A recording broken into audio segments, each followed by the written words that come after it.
বন্ধুরা, ভারত একবার পুনরায় এমন কিছু করেছে যা সবাইকে অবাক করে দিয়েছে। আজ্ঞে হ্যাঁ, এমন রেকর্ড ভারত ব্রেক করেছে যে পশ্চিমী দেশগুলো চিন্তায় পড়ে গেছে। এটা ভেবে যে ভারত এরকমটা করলো কিভাবে, কারণ তাদের মাথা থেকে এখনো এটাই বের হয়নি যে করোনার সঙ্গে মোকাবিলা করবে কি করে। কিন্তু ভারত তো সমস্ত রেকর্ড ব্রেক করে ফেলেছে, আর এটা দেখে বিশেষ করে পশ্চিমী দেশগুলোর মাথা ঘুরে গেছে। আর এর পেছনে বড় কারণও রয়েছে, সেটা আপনাদের বলবো, শেষ অবধি সঙ্গে থাকুন। যবে থেকে করোনা ভাইরাস স্টার্ট হয়েছিল, যখন ভারত সহ গোটা দুনিয়ার ইকোনমি নেগেটিভে চলে গেছিল, তখন থেকেই আমরা আপনাদের বলে আসছিলাম আপনারা একটু ধৈর্য ধরুন, যারা গালি দিচ্ছে দিতে দিন, যারা আলোচনা করছে করতে দিন। কিন্তু সময় সবার মুখ বন্ধ করে দেবে, আর সময় এরকমটা করেও দেখিয়েছে। ভারতীয় অর্থব্যবস্থা গত বছর ডিসেম্বরেই পজিটিভে চলে গেছিল, কিন্তু ভারতের যে আলোচকরা ছিল তারা পরশুদিন পর্যন্ত মাথা ঘাবড়াচ্ছিল যে ভারত তো এখনো নেগেটিভে রয়েছে, কিন্তু যেই হিসাব কাল বেরিয়ে এসেছে তা সবার মুখ বন্ধ করে দিয়েছে। তারই সঙ্গে আজ আরো একটা দুর্দান্ত হিসাব বেরিয়েছে, যেটা ভারতের আলোচকদের আর বিশেষ করে পশ্চিমী দেশগুলোর মুখে সেলোটেপ আটকে দিয়েছে। কারণ তাদের ওপর তো এখনো ওই চাপই আছে যে করোনার প্রকোপ থেকে তাদের জনতাদের কিভাবে বার করবে, তারপর আবার তাদের অর্থব্যবস্থাকে কিভাবে ঠিক করবে। কিন্তু ভারত এই দুটো ক্ষেত্রেই সাফল্য অর্জন করেছে।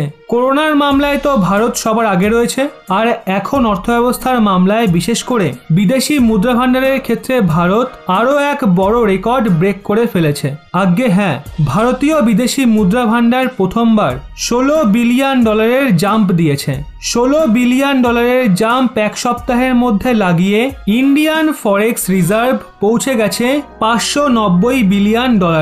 আর এখন আপনি বলতে পারেন কিছুদিন আগেই তো এটা $500 বিলিয়ন ছিল, তাহলে এটা 600-র কাছে কিভাবে পৌঁছে গেল? তো আপনারা দেখবেন এই গতি এভাবেই বজায় থাকবে। পুরো আশা রয়েছে যে ভারত আগামী কিছু সময়ের মধ্যেই $1 ট্রিলিয়ন খুব নিকটে পৌঁছে যাবে। মানে $1 ট্রিলিয়ন বিদেশি মুদ্রা ভান্ডার ভারতের দখলে চলে আসবে।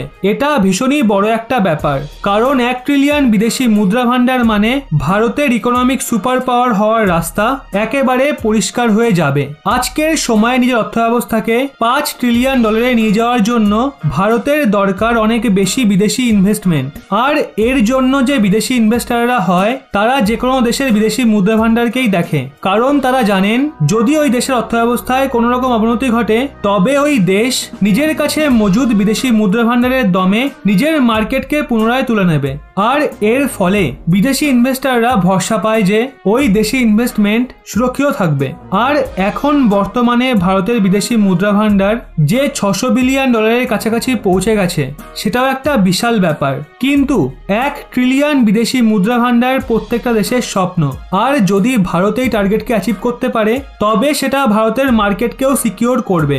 আপনাদের কি মনে হয়, ভারত কি পারবে আগামী কিছু সময়ের মধ্যেই $1 ট্রিলিয়ন বিদেশি মুদ্রা ভান্ডারের লক্ষ্যকে ছুঁতে? অবশ্যই নিচে কমেন্টে জানান। ভিডিওটি ভালো লাগলে অবশ্যই একটি লাইক করে সবাইকে শেয়ার করে দিন, এবং এরকমই ব্যাক টু ব্যাক আপডেট পেতে রহস্য বাংলা এই চ্যানেলটি সাবস্ক্রাইব করে পাশের বেল আইকনটি অল করে রাখুন।